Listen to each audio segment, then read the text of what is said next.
Awali ya yote tunamshukuru Mungu Mwenyezi mkarimu aliyempa Baba Askofu Mfumbusa na akamshirikisha upade wake kwa miaka 33 na miaka 15 ya uaskofu.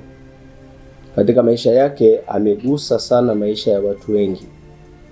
Huyu alikuwa baba wa kiroho, mchungaji mkuu, mlezi wa maisha ya kiakili na maisha ya kiutu. Kwa wengi atabaki sana katika maisha yetu kwa maandishi yake na tafiti yake, hasa katika tasnia ya mawasiliano. Binafsi, Baba Mfumbusa ni mwalimu na mlezi wa maisha yangu ya kielimu. Nilipata kumfahamu Baba Mfumbusa katika maandishi yake, na mara kadhaa nimefanya naye mahojiano kwa njia mbalimbali, kwa njia ya barua na hata kwa njia ya simu. Hasa kwa vile nilipotumwa masomoni kujifunza juu ya mawasiliano, alikuwa msaada mkubwa sana katika maisha yangu ya shule. Mwaka 2014 nilipelekwa masomoni kusoma mawasiliano katika ngazi ya uzamili, masters na uzamivu PhD. Katika kupata shahada hizo ni lazima kuandika au kufanya tafiti mbalimbali. Wakati nawaza nitaandika nini katika tafiti zangu, nilibahatika kukutana na maandishi au kusoma maandishi ya Baba Askofu Mfumbusa, ambaye amekazia sana kwamba kanisa lazima litumie mitandao ya kisasa, teknolojia ya kisasa kwa ajili ya kuinjilisha. Na kwa maneno yake mwenyewe alisema hivi: to live in the information age is to be online. Hii ilibadilisha kabisa maisha yangu ya kielimu na kunipa namna mpya ya kufikiri namna gani tunaweza kutumia teknolojia ya kisasa katika kuinjilisha. Hivyo nikafanya utafiti zaidi kuhusu mitandao ya kijamii na matumizi ya teknolojia ya kisasa katika kuinjilisha na kushirikisha imani katika makundi mbalimbali ya waamini. Nimechota mengi sana kutoka kwake na nimetumia sana katika tafiti zangu zote mbili. Baadhi ya maandishi na tafiti alizofanya, nazitaja tu baadhi chache kwa ajili ya kusaidia kuendelea kuzifikiria, kuzitafakari na kuzifanyia kuzijifunza zaidi. Ya kwanza ni Newsroom Ethics in Africa, Quest for Normative Framework, ambayo inapatikana katika African Journal Communication Research ya mwaka 2010. Pia kuna Journalism Education in Countries with Limited Media Freedom. Ya tatu, Chaos Will Never Have a Chance, Sharia Debates and Tolerance in Provincial Tanzanian Town, book chapter, ambayo alifanya kwenye kitabu hicho kwenye chapter ya 11. Pia Seeds of Conflict, Religious Tension in Tanzania. Maandishi yake haya na tafiti zake na mahojiano yake ya hivi karibuni amekazia mambo yafuatayo. Moja, amesisitiza kwamba katika maisha ya kidigitali kuna fursa na changamoto. Fursa ni kutumia vyombo vya habari vya kisasa itusaidie kwa ajili ya kuinjilisha, kwa ajili ya kufundisha imani. Hizo ndio fursa. Changamoto, wakati vyombo hivi vinavyotumika bila utaratibu, bila kuzingatia maadili, pia vinaweza kuwa na madhara makubwa sana katika jamii yetu. Jambo la pili, amekazia sana matumizi ya akili unde, artificial intelligence, kwa Katoliki katika kueneza Injili.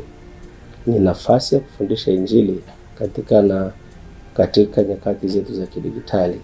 Na hivyo anatualika, pamoja na mapungufu yake, lakini yapo mazuri mengi sana tunaweza tukayatumia katika artificial intelligence kwa ajili ya kuweza kuendeleza kufundisha imani. Namba tatu, amekazia sana na kuhamasisha kuwa wadau wa kufundisha katika kanisa mambo ya teknolojia mpya ya kisasa, na alikazia kwamba katika nyakati zetu ni lazima tujitahidi kuwa online. To exist is to be online. Amekazia pia katika maisha ya seminari inafaa kabisa wa seminari walelewe katika mafundisho sahihi kuhusu teknolojia ya kisasa. Na hili kwa ajili ya kumwenzi Baba Askofu Kurugenzi ya mawasiliano ya Baraza la Maaskofu Katoliki Tanzania tumeanza mafunzo kufundisha kuhusu artificial intelligence katika mawanda ya Kikatoliki. Hii kwa mapadri na kwa walelewa walioko seminarini na wengine wote katika malezi, ili kuwajengea uelewa mzuri zaidi wa Kikatoliki kuhusu matumizi haya ya akili unde. Namba 4, amekazia pia yafaa kuwa na mafundisho sahihi katika vyombo vyetu vya habari vya kanisa. Na hii amesisitiza kwamba ili kukwepo upotoshaji, mtu yote anayefundisha jambo lisilofaa au lisilo na uhakika anasababisha upotoshaji katika vyombo vyetu vya habari. Hivyo anaomba nafasi ya kufundisha ni wale tu wenye uelewa wa mafundisho sahihi ya kanisa wapewe nafasi hiyo. Namba 5, anakazia amesema vyombo vya kisasa vya habari si uchaguzi tena, ni lazima tuvitumie katika maisha ya kanisa. Na namba 6, amekazia kanisa la Tanzania lazima liwe tayari kutumia applications za mitandao mbalimbali kama Facebook, WhatsApp, na artificial intelligence na teknolojia yote ya kisasa kwa ajili ya kusaidia lengo liwe ni kwa ajili ya kuinjilisha.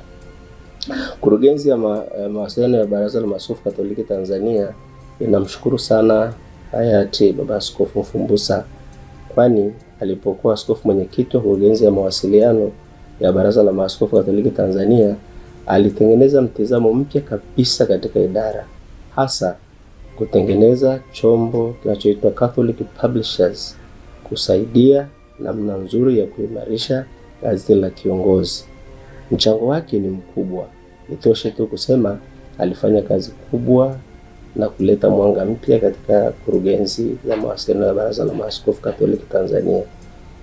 Tutamwenzi Mhashamu Baba Askofu Mfumbusa kwa kuzisoma kazi zake na kuwaita pia wanazuoni katika mijadala mbalimbali juu ya kazi zake alizozifanya, ambazo baadhi yake nimezitaja, zipo na nyingine nyingi.